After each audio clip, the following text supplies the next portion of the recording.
Hola, hoy vamos a hablar de un tema muy importante que es las emociones del docente y las emociones en los niños.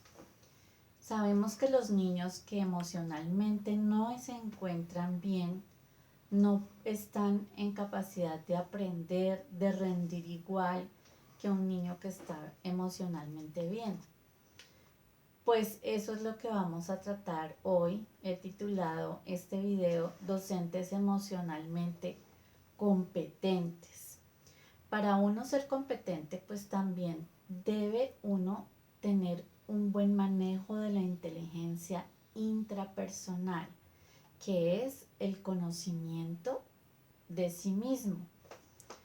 Eh, las personas, a medida que vamos como evolucionando en el diario vivir, en el corre-corre de cada día, a veces nos olvidamos de darnos un espacio para nosotros mismos, para mirar cómo nos estamos sintiendo, cómo estamos actuando, si lo estamos haciendo de la mejor manera. ¿Por qué? Porque yo puedo transmitirle a los niños mis cargas emocionales, igual también la parte positiva. ¿M? Pero pues la parte positiva no afecta de manera negativa a los niños, mientras que la parte negativa sí. Entonces vamos a mirar algunos aspectos, ustedes pueden añadir otros, ¿sí? Y vamos a mirarnos cómo nosotros necesitamos para poder eh, gestionar las emociones de los niños, nosotros ser el ejemplo, ser la persona que el niño necesita en diferentes momentos emocionales que vive, ya sea en el transcurso del día, de la semana, del mes, del tiempo que está con nosotros. Vamos a hablar un poquito de la comprensión. Vamos a mirarla desde nuestro punto de vista como docentes. ¿Nosotros realmente nos comprendemos a nosotros mismos? Eh, ¿Estamos en una actitud de constante comprensión? Porque si yo no me comprendo a mí mismo, pues difícilmente voy a poder comprender a los otros.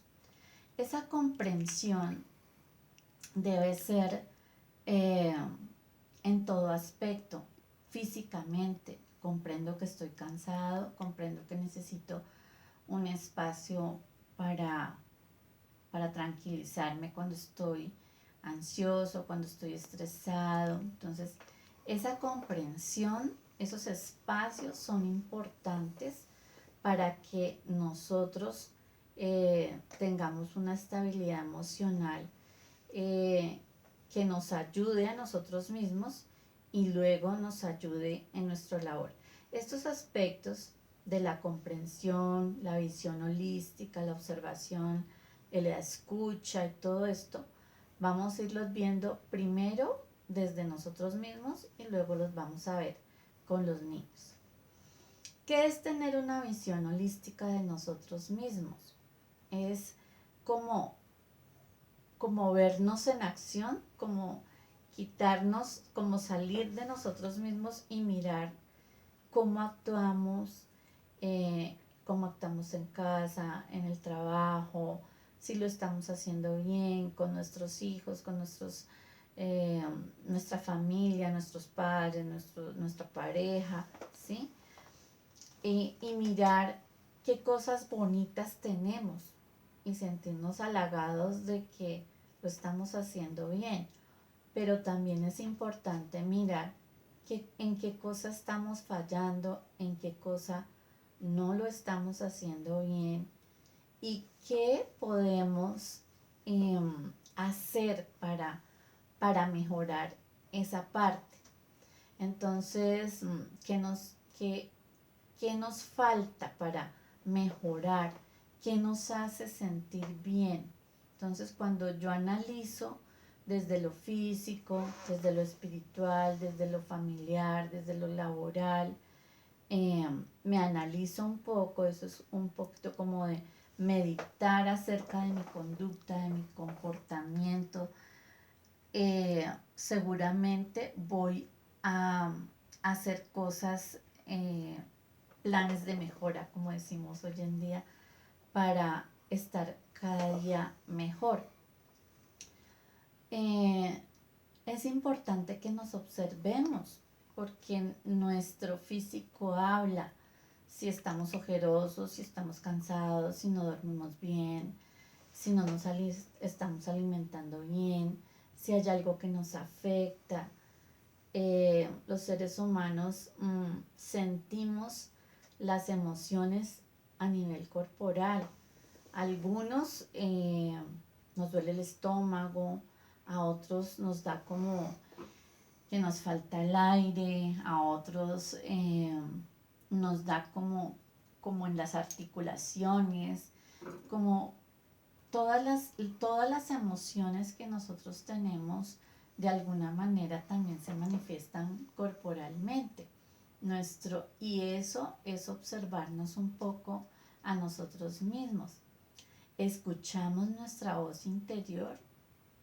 ¿Y qué es escuchar nuestra voz interior? Pues es un poco conectarnos con Dios, con la oración, con, con el querer poner, cambiar lo malo que estamos haciendo, entendernos, recuerden la comprensión, entendernos que no somos perfectos, que tenemos fortalezas, pero que también tenemos debilidades y que es importante trabajar en eso. Nunca seremos perfectos porque pues somos seres humanos, pero tratar en lo posible de escuchar esa voz interior para luego actuar de manera coherente. Recordemos que nuestro cerebro es racional y podemos pensar, pero ahí también están nuestras emociones. Y como dice Daniel Goleman, nuestra vida está más dirigida por lo que sentimos que por lo que pensamos. Por eso de ahí que hay que actuar con coherencia, es decir, que lo que yo pido y solicito también lo estoy yo dando, soy un ejemplo a seguir. Si yo pido cortesía y pido amabilidad, es porque yo también soy una persona amable. Si yo pido que, que me valoren, pues es porque yo también valoro a los otros. Entonces, todas esas cosas todas esas sensaciones que digamos que nos ayudan en la vida o a mejorar, o a veces nosotros mismos nos damos unas palizas mentales muy fuertes. Entonces viene el yo no sirvo para nada, yo no, a mí todo me sale mal. Ese tipo de emociones como de depresivas, ¿sí? Nos pueden llevar a eso, a deprimirnos, ¿sí? Entonces es muy importante que en esos momentos agradezcamos. ¿Cómo es agradecer?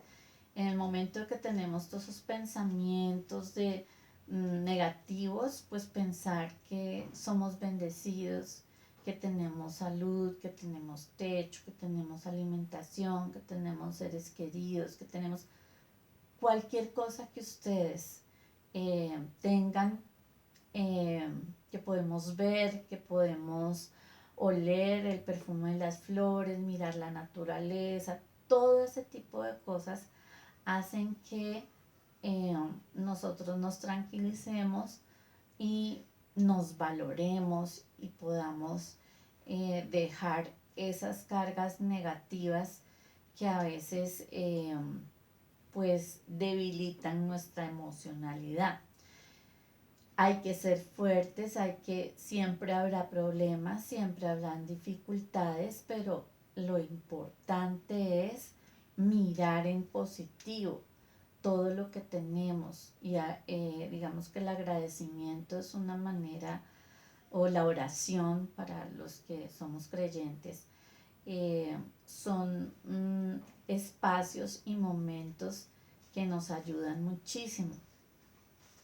La paciencia, ¿sí? La paciencia. Nosotros a veces nos impacientamos con nosotros mismos porque no nos salió como queríamos, porque no lo hicimos como debía ser y nos entra como un disgusto con nosotros mismos. No, simplemente a veces las cosas no salen y ahí hay que entrar a tranquilizarnos, ¿sí? A tranquilizarnos. Eh, el entorno muchas veces es adverso, es decir, nos pone cosas que nos molestan, ¿sí? O personas que de pronto eh, nos agreden verbalmente, nos pasa algo malo, nos dicen cosas negativas. Entonces tenemos que buscar la empatía, ponernos en el zapato de los otros para ver por qué será que me está diciendo eso, qué le pasa.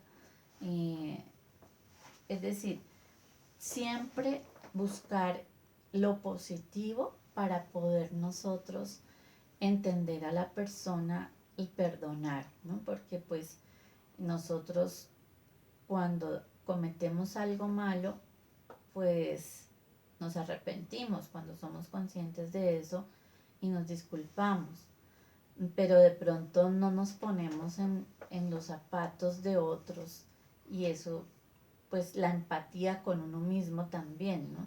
Entender que yo estaba mal y reaccioné mal y entender que lo estoy haciendo así porque me está pasando X cosa.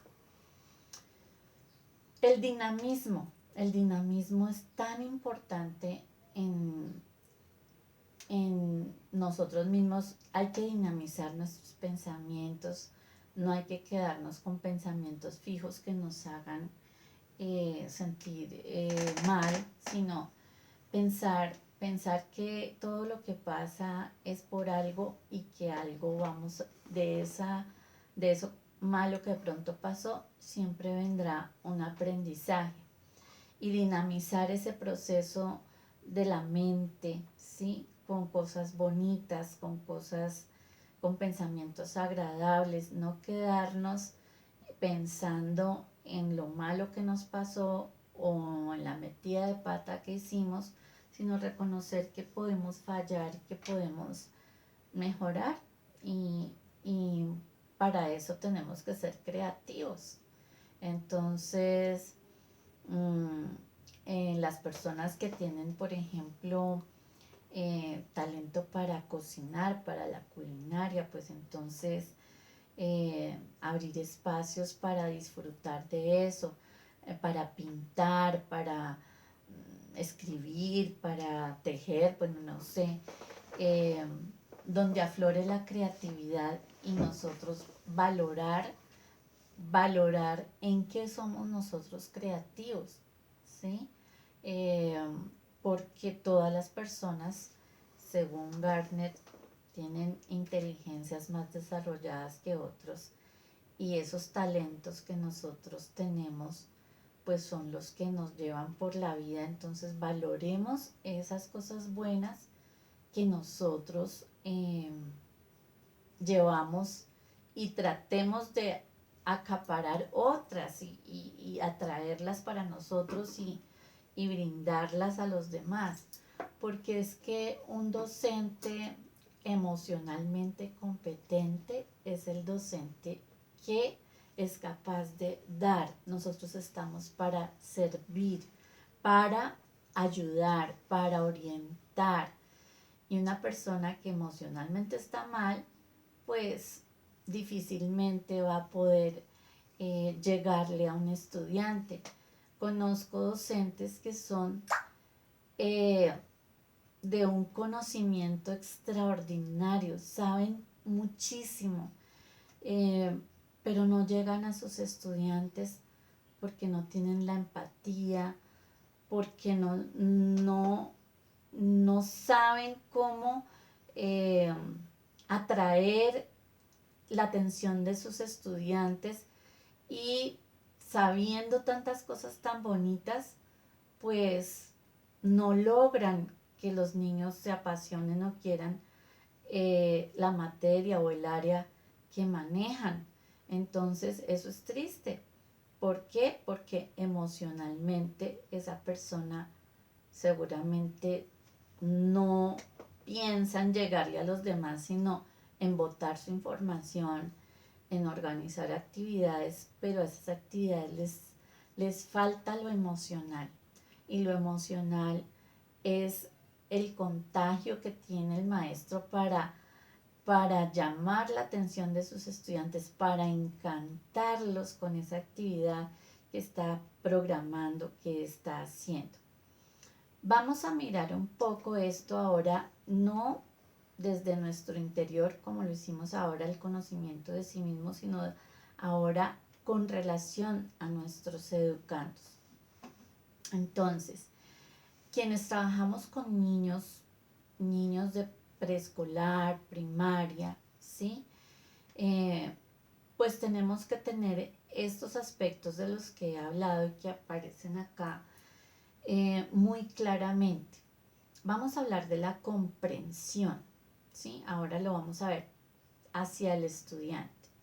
Yo realmente comprendo a mis estudiantes, realmente les exijo lo que ellos pueden dar, realmente estoy pensando en que mis actividades no los lesionen, no los agobien.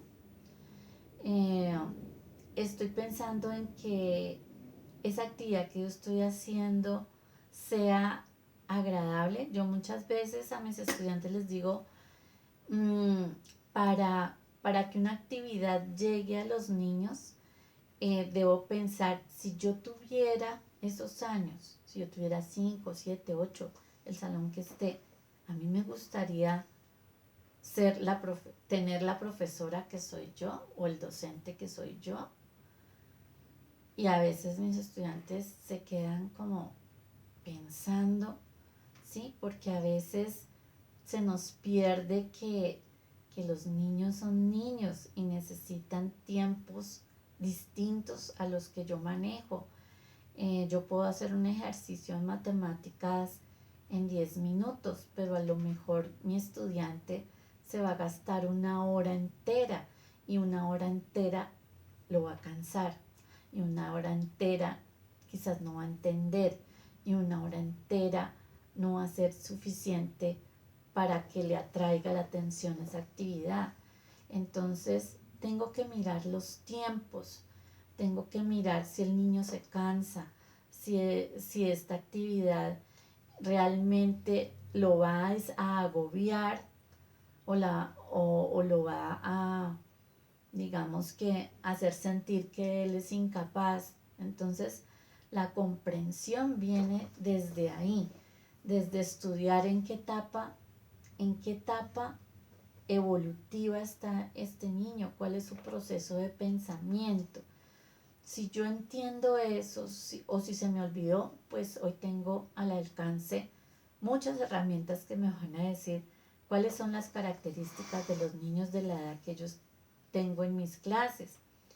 Entonces, estar pendiente de comprender. María Montessori decía que los niños no son adultos en miniatura.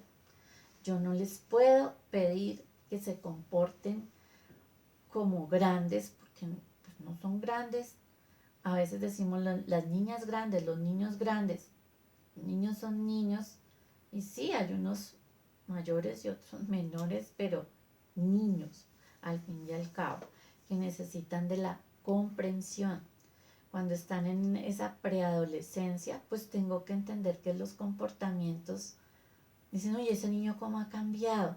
pues es que ya está en una edad diferente y ya sus hormonas están cambiando, no se aguantan ni ellos mismos.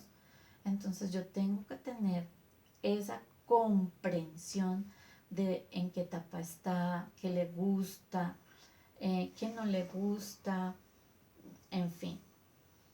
Mm, una visión holística. Una visión holística es no cerrarme a que los niños deben ser como yo creo que deben ser, sino mirar que en nuestro salón hay muchos talentos y muchas maneras de expresar y que voy a aprovechar eso que ellos tienen para hacer de mi clase también una clase holística, una clase que les ofrezca variedad de actividades que ellos puedan gozarse y aprender lo que yo quiero que aprendan, desarrollar unas competencias muy buenas para las ciencias, para el arte, para las matemáticas, para lo que yo quiera. Entonces, desde esa visión, debo preparar clases que vayan en muchas direcciones. Eh, no una clase igualita para todos, sino hoy de pronto enfoco de esta manera, mañana ese mismo tema de otra manera, pasado mañana ese mismo tema de otra manera, de tal forma que yo le llegué a todos los estudiantes y el concepto, la competencia, el desarrollo de habilidades quedó tan claro y fue tan rico trabajar ese tema que los estudiantes se lo gozaron. Observar. Realmente yo observo a mis estudiantes. Es que a mí a veces me da tristeza que es tanto el hacer del docente que a veces no le queda el tiempo, entre comillas, de mirar a sus estudiantes, de observar. Y es que cuando yo no observo, yo no descubro nada. Cuando yo no observo, me estoy perdiendo de muchas cosas importantes en la vida de cada uno. Entonces, ¿por qué es que no observan los docentes? Porque tienen que corregir no sé qué, preparar el material de si sé cuántas, porque tiene que, no sé, tiene que llenar agendas, tiene que no sé qué. Y a veces no es tan importante todo eso como observar. Yo cuando observo a un niño, observo no solo sus talentos, sino sus dificultades, su actitud, si está haciendo mal un trazo, si su postura corporal me está diciendo algo, si su gesto, eh, su trabajo, ¿sí? Su producción me está diciendo algo. Entonces, no para corregir que se equivocó y que era falsa o verdadero, no, sino de pronto el niño no ha entendido nada, de pronto el niño, como les digo, emocionalmente está mal y él no le interesa ahorita poner cuidado, en fin. Entonces es muy importante observar. Al niño le gusta que lo observen, por eso cuando un niño se acerca y el profe le dice ajá, ajá y sigue escribiendo, el niño se va triste porque él sintió que no le puso cuidado, no lo miró y pues la mirada dice todo, dice cosas bonitas, dice cosas no tan bonitas. Nuestro rostro, ahora vamos a mirar algo sobre nuestra gestos, nuestra parte eh, expresiva del rostro y vamos a mirar algunas cosas. Bueno, escuchar, como les digo, es fundamental, así como observar, porque el niño que no se siente escuchado, pues es un niño que siente que a su profesor no le importa. A veces el docente tiene tanto que organizar en el aula que no les permite. Se sentó, no más, no más, se sienta, ahorita no. Y el niño se va a su puesto triste porque él quería decir algo y, y no, nadie lo escuchó. Y a veces es tan importante y pasan situaciones como quejas inclusive de los padres de familia que dicen, es que usted no escucha a mi hijo, él le quería decir tal cosa. Y a veces es eso, el embolate del docente que no abre esos espacios. Si en el momento no puede, entonces abra un espacio en un momentico. Yo, por ejemplo, siempre cuento esto y es que yo tenía la hora de las quejas con los más pequeñitos. Y la hora de las quejas era después del descanso. Entonces ellos entraban de su lonchera y todos poníamos la silla en círculo. Y entonces empezaba ¿alguien tiene alguna queja? Entonces ellos levantaban la mano. Igual yo ya las había oído en la mañana cuando pasaba algo, pero como yo les decía que era en la hora de las quejas. Entonces, ¿por qué? Porque el niño, las quejas tienen como una doble vía, ¿sí? Cuando a un niño le hacen algo que le molestó, pues él va y da la queja. Mira que él me rayó, pero no cuenta que él fue el primero que le rayó al otro, ¿sí? Entonces, ¿qué hace el docente? Juanita, no le raye la hoja, por favor. Y entonces ese niño que fue el que empezó rayándole la hoja a Juanita se va contento porque la profe la regañó, pues según eso para ellos ya es un regaño, un llamado de atención. Y Juanita se queda brava, ¿sí? Y a veces no se le permite decir qué pasó. Cuando yo hago eso, las quejas me van a perseguir todo el año. En cambio, cuando yo escucho las quejas, mire, la hora de las quejas que les decía es algo que al principio es una mundial de quejas y poco a poco esa hora de las quejas se va, ya lo último son 2 o 3 quejas y por último, o ya hay quejas, no hay, pero ¿cómo hago para que desaparezcan? Pues de la siguiente manera. Entonces, ¿qué fue lo que pasó? Mira, es que cuando estábamos haciendo el trabajo, él me rayó mi hoja y me la dañó. Entonces, pregunta uno al que hizo eso, ¿y tú por qué hiciste eso? Es que él me empujó, o él me dijo feo, o él me dijo tan horrible tu trabajo. Bueno, los niños dicen lo que ellos opinan, sin medir las consecuencias del daño que de pronto ocasionan, porque ellos son espontáneos. Entonces, bueno, a ti te gustó eso, pero si ves por qué pasó, cómo era que debíamos haber solucionado y entre todos los niños, él debió haberse disculpado, bueno, entonces cuando alguien me empuja, primero debo mirar por qué me empujó, si fue sin culpa y ya sabemos que la próxima vez no le devolvemos con otro rayón peor o con un empujón peor, sino que nos disculpamos. Porque a veces las personas pasan o los niños pasan y no tenían la intención de empujar a los compañeritos, pero él iba corriendo mirando para atrás y se estrelló con 3 que estaban por ahí parados y todos lo acusan.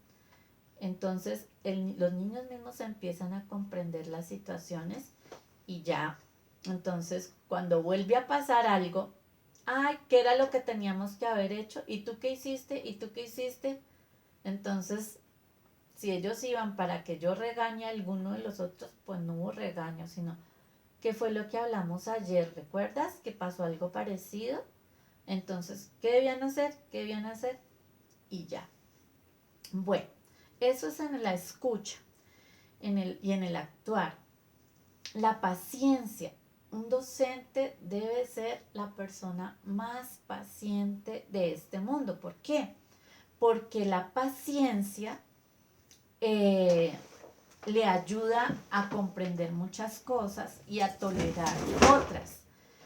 Es importante que el docente no se impaciente por el ritmo lento de los niños, que a veces yo veo que la profesora, ¿qué hubo? Es por estar mirando para el techo, apure a ver, no ha hecho nada. O sea, todo eso que está exclamando, a usted también lo está afectando. Y está afectando pues al niño que sufre de ritmo lento o de estar distraído, ¿sí? Entonces la paciencia es importante y buscar estrategias para que ese niño no digamos, avance, ¿no? Avance. La empatía. La empatía es un poco lo que les hablaba de que los niños se pongan en los zapatos del otro a ver si les gustó eso que pasó o no, o cómo lo podríamos haber ayudado a ese niño o a esa niña en X situación. El dinamismo del docente. Un docente dinámico es arrasador. Todos los niños lo siguen, todos los niños para donde va, cuando lo ven lo saludan con una felicidad. Allá viene, ¿sí? ¿Por qué? Porque es dinámico, porque él se esmera en que todos participen, en que todos estén, que todos se gocen esa actividad, ¿sí? Y creativo, porque hay que ser creativo, ingeniarse muchas estrategias, buscar otras maneras para que todos aprendan, para que unos aprendan de otros. Bueno, vamos a mirar acá unos rostros, ¿sí? Vamos a mirar aquí un docente que, digamos que es poco expresivo, ¿sí? Si miramos estos dos rostros, podríamos pensar que están tranquilos, pero también podríamos pensar que de pronto están enojados o preocupados. Y los niños nos leen, los niños nos leen. Entonces, cuando hay un profesor que es muy poco expresivo, el niño no sabe si acercarse, no acercarse, preguntar, no preguntar, ¿sí? Eh, un docente que vive con el ceño fruncido, así diga, ay mi amor, siéntate, pero tiene una cara que está comunicando, que está molesto, que está furioso, ¿sí? Es una cara intimidante.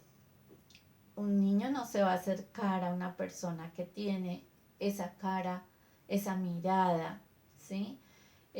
Los niños nos leen. Y no es que nosotros, bueno, a uno le dicen cuando está estudiando que cuando entre al aula de clase sus problemas deben quedar afuera y no tienen los niños la culpa de lo que nos esté pasando. Pero hay momentos en que, pues, como seres humanos, hay emociones que son inevitables, ¿sí? Una pena de un familiar que está muy enfermo, que falleció, que, bueno, no sé, puede el docente llegar con esa carga de tristeza. Y hay alumnos que le dicen, profe, ¿estás triste? Pues no decir, no es nada, porque pues fingir tampoco, pero sí de pronto decir, sí, estoy un poco triste, tengo un familiar enfermo o murió alguien que yo quería mucho, sin entrar a tragedias, a historias, a conmover a los niños y hacerlos llorar también, no, pero sí somos seres humanos, ¿cierto? Entonces, como cuando uno puede también de pronto estar enojado, como en el anterior, en un momento, ¿sí? En un momento hay niños que hacen enojar a los docentes, pero en ese momento es cuando entra el docente emocionalmente competente y sabe que su enojo debe ser pasajero y debe decirlo, no me parece lindo lo que hicieron, ¿cómo así que arrastraron a la compañerita y le hicieron tal cosa, o al niño le pegaron o le quitaron, o bueno, lo que haya pasado, eso no me gustó. Que el niño sepa que estoy molesto, que estoy sentido, o que estoy triste porque dañaron algo, ¿sí? Porque no cuidaron las plantas, el agua, bueno, no sé, eso me da mucha tristeza, ¿sí? Pero miren este rostro es el que deberíamos tener siempre. Cuando el niño se encuentra con la sonrisa de su maestro, de su maestra, es, es una tranquilidad, es algo que ustedes no se imaginan, como que si el niño venía angustiado, pues se encontró con una sonrisa, si venía enojado, de alguna manera la tensión baja. ¿M? Obviamente que hay momentos de dicha, que el profesor está dichoso, la maestra está dichosa, pero pues eso no va a permanecer todo el día. Ay, pues no, pero tratar en lo posible de tener esa energía linda que contagie, que haga que el niño, wow, viva, ¿sí? Viva esa emoción que uno tiene. En el video anterior sobre el manejo de las emociones en el aula de clase, yo les mostraba que era importante tener un rincón de las emociones, ¿sí? Entonces, que el niño sepa qué es estar feliz, que todos podemos estar preocupados en algún momento, preguntar siempre a los niños qué les pasa cuando están así, si vienen de pronto asombrados de algo que vieron, que los impactó positiva o negativamente, ¿sí? O que si los vemos con sueños, si fue que no durmieron, mirar a los niños hace que uno descubra si hay niños que están enfermitos. Hay unos que dicen me duele la cabeza, me duele el estómago, pero no, otros no. Y a veces simplemente se dejan como caer encima del puesto, ¿sí? Entonces podemos llegar enfermos, el niño puede llegar disgustado, molesto, ¿sí? Puede llegar estresado. Por eso es tan importante tener esos rincones o esos sectores con estos iconos que ahora los conseguimos, y que el niño en la mañana nos diga, o en determinado momento del día se ubique en ese espacio y nos dé a entender que está estresado, que está angustiado o que está llorando. Hay niños que vienen con miedo, ¿sí? Miedo de otros compañeros más grandes, miedo de algo que pasó, de algo que soñó, en fin.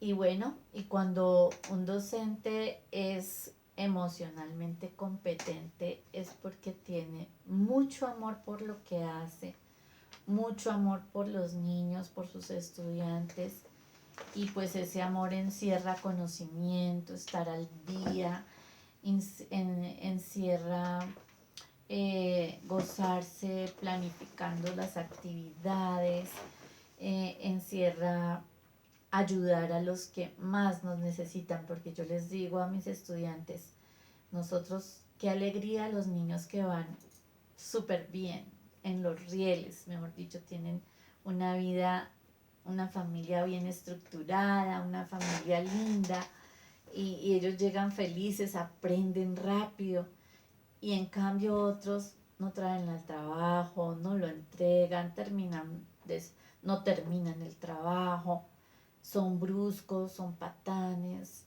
eh, esos son los que nos están necesitando. El maestro emocionalmente competente abraza a esos niños con dificultades, los saca al otro lado con ese amor de que él sienta que yo lo quiero, así me entienda, así no entregue la tarea.